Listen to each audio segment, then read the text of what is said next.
ট্রাম্পের সামনে পেজিশকিয়ানের খোলা চিঠি, যুদ্ধের মোড় ঘুরিয়ে দিল ইরান, স্মরণকালের ভয়াবহ হামলা, ইসরায়েল ও ইরানে সারা রাত যা ঘটল, মার্কিন জনগণকে ইরানের প্রেসিডেন্টের সারপ্রাইজ, ফেঁসে গেলেন ট্রাম্প। আসসালামু আলাইকুম, দেশ ও প্রবাসের যে যেখান থেকে দেখছেন সবাইকে মিস্টার আনসারি ইউটিউব চ্যানেলের পক্ষ থেকে জানাচ্ছি শুভেচ্ছা ও স্বাগতম। প্রিয় দর্শক, আজ সকালের সবচেয়ে বড় এবং চাঞ্চল্যকর খবরগুলো নিয়ে আপনাদের সামনে হাজির হয়েছি। গত রাতটি ছিল মধ্যপ্রাচ্যের ইতিহাসের অন্যতম ভয়াবহ এক রাত।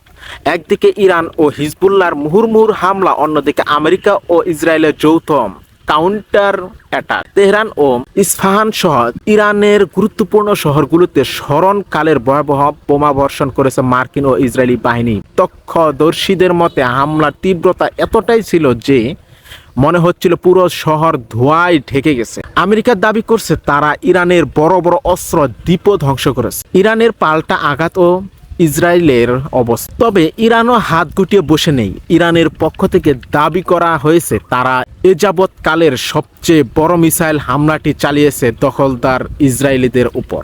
বিশেষ করে ইসরায়েলি প্রধানমন্ত্রী নেতানিয়াহুর বাসভবন সহ গুরুত্বপূর্ণ সামরিক স্থাপনা ছিল তাদের টার্গেট।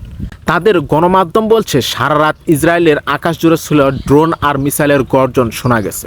ইসরায়েলের কয়েক মিলিয়ন মানুষ প্রাণ ভয়ে শেল্টারে অর্থাৎ বাংকারে রাত কাটিয়েছে। রাস্তায় অ্যাম্বুলেন্স আর আকাশে ইসরায়েলি ইমার্জেন্সি হেলিকপ্টারে আওয়াজই দিচ্ছিল। ক্ষয়ক্ষতির পরিমাণ কতটা বিশাল, পেজেশকিয়ানের খোলা চিঠি ও ট্রাম্পের সংকট। প্রিয় দর্শক, আজকের সংবাদের সবচেয়ে গুরুত্বপূর্ণ অংশ হলো ইরানের প্রেসিডেন্ট মাসুদ পেজেশকিয়ান একটি খোলা চিঠি। যখন ডোনাল্ড ট্রাম্প হোয়াইট হাউসে একটি বিজয় দিবস পালনের প্রস্তুতি নিচ্ছিলেন, ঠিক সেই মুহূর্তেই মার্কিন জনগণের উদ্দেশ্যে এই চিঠি লিখে বড় এক সারপ্রাইজ দিলেন পেজেশকিয়ান। তিনি মার্কিন নাগরিকদের উদ্দেশ্য করে বলেছেন, আপনারা জানেন এই যুদ্ধ আমেরিকার স্বার্থে নয়, বরং এটি ইসরায়েলের চাপিয়ে দেওয়া যুদ্ধ। তিনি আরও পরিষ্কার করেছেন যে ইরান কখনো আগ্রাসন চালায়নি, কিন্তু আক্রান্ত হলে তারা ছাড়ও দিবে না।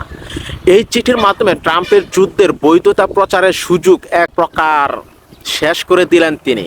মার্কিন সেনাবাহিনীতেও এখন এই যুদ্ধ নিয়ে অনীহা দেখা দিচ্ছে বলে খবর পাওয়া যাচ্ছে। বর্তমানে পরিস্থিতি ও শর্তগুলো, ইরান স্পষ্ট জানিয়ে দিয়েছে তারা কোনো যুদ্ধবিরতির প্রস্তাব দেয়নি।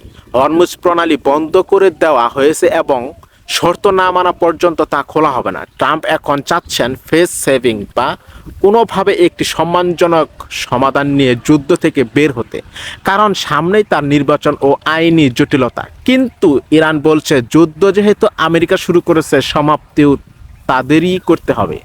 প্রিয় দর্শক, এই ছিল এখনকার মতো সর্বশেষ আপডেট। পরিস্থিতির উপর আমরা গভীরভাবে নজর রাখছি, কিন্তু নতুন কোনো তথ্য পাওয়া মাত্র আপনাদের সামনে হাজির হব। আপনারা কে কোথা থেকে দেখছেন অবশ্যই কমেন্টে জানাবেন, এবং আপনাদের মতামত কি সেটা অবশ্যই কমেন্টে জানাবেন। ভিডিওটি ভালো লাগলে লাইক দিবেন, সাবস্ক্রাইব করবেন, সাথেই থাকুন, সুস্থ থাকুন। আল্লাহ হাফেজ।